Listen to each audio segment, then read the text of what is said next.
Check the mic and make sure it sound right, boys.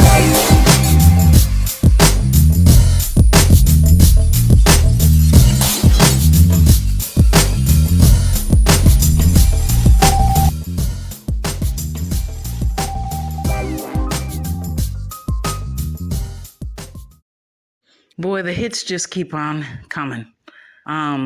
I don't know if you're aware of it, but one of the DOGE, Department of Government Efficiency staffers, a 25-year-old guy by the name of Marco Elez, quit on Thursday because the Wall Street Journal released a story showing quoted posts that he had made that were very racist. Okay, so he decides to resign and step down from DOGE. He's only 25 years of age. By Friday, Elon Musk, who's originally from South Africa, decides that he needs Marco back at work. Now, Marco was one of the DOGE staffers that was accessing what is believed to be sensitive information at the Treasury Department. That has now been halted, that DOGE can no longer access sensitive information at the Treasury Department.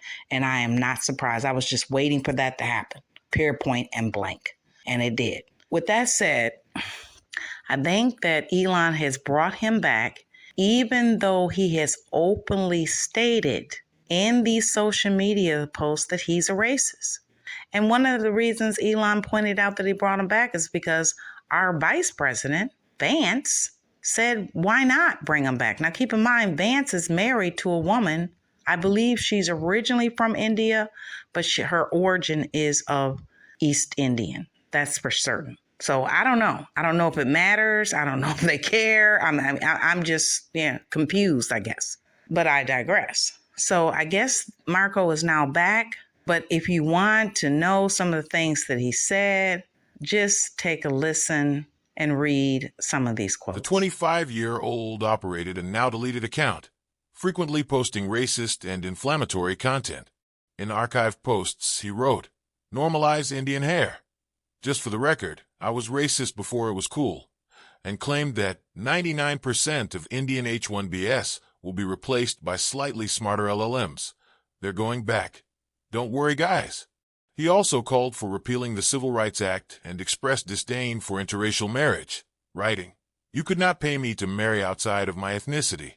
Elez also made controversial statements about the Middle East conflict, suggesting he would not care if Gaza and Israel were both wiped off the face of the earth. With that said, you mean to tell me the best and brightest is out here on social media saying all these things and he needs to work with an organization? How can he not be biased when making decisions or assisting in making decisions on what federal departments and workers stay or go, if in fact they get the opportunity to do that? That's what they're gunning for. That's what they're trying to do. That doesn't mean that's going to happen because, as we all know, there are a lot of protests and a lot of lawsuits that are being filed by federal workers, and rightfully so. Now, apparently, this guy, Marco, tells you he's a racist. But when Donald Trump, the first week, rolls back the executive order from Lyndon B. Johnson, the executive order of 1965 that has a lot to do with federal government contracting and federal government contractors, many of which are Black males and Black females, many, enough for them to make millions of dollars accessing federal government contracts. Trump immediately rolls that back, and they are no longer able to identify with someone's race, with someone's gender, and with someone's anything in awarding contracts, especially those, I believe the threshold for small business set aside with the federal government is $500,000 or less. So if you get 2 or 3 or 4, you're already at $2 million. Okay. If you get a $500,000 contract 4 times and you get each are worth that amount, you're already at $2 million. That's not exactly how it works, but that's kind of the thought process, but I digress. So he knows that Marco is a racist. He rolls back the 1965, I'm talking about Donald Trump, Act of Lyndon B. Johnson so that Black people can't access contracts. Then you got companies rolling back their DEI, because DEI, again, is another word for we want to take back the Civil Rights Acts of 1964 and 65. That's the actions that they're taking. That's exactly what I see. So it's no longer when people are telling you, well, it's this. No, no, no, no, no, no, no. It's not only a slang for this has to be a person of color who did this because it's all messed up, which, by the way, Marco is apparently Caucasian and he messed up last time I checked. But they're using the term DEI to also roll back our civil rights. Make no mistake about it. It's just a slang term in place of what they're really trying to do. So Trump is up here yelling, oh, it's illegal. It's only illegal because of Edward Bloom's group suing and reversing affirmative action. And we thought it was only for the colleges and universities. But apparently they wanted to use it as a blanket statement and law to roll back everything. So even though the civil rights laws technically have not changed, the actions of rolling back civil rights executive orders and acts have. And they started changing back in 2023 with the affirmative action reversal at Harvard University. But I digress. Okay, so now we got Mark over here, the best and brightest, doing his thing. And lo and behold, Trump, who's telling us to now get our contracts based on merit, retailers telling us get into sell your product in our retail store based on merit.